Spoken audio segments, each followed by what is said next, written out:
Hello Ramesh. ఏంటి విశేషాలు?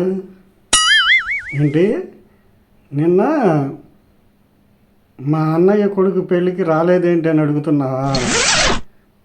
అంటే బాబాయ్గా నేను ఖచ్చితంగా రావాలనుకో, కానీ పెళ్లి పేరుతో వాడు తన స్వాతంత్రాన్ని కోల్పోయి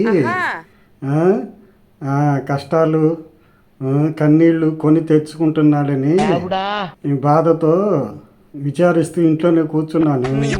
అంతే తప్ప వేరే ఏ ఉద్దేశం లేదు.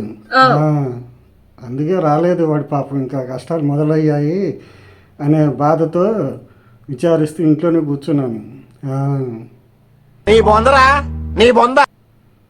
ఇలాంటి మరిన్ని మంచి వీడియోల కోసం నా ఛానల్ని సబ్స్క్రైబ్ చేయండి, లైక్ చేయండి, మీ బంధుమిత్రులకు ఈ వీడియోను షేర్ చేయండి.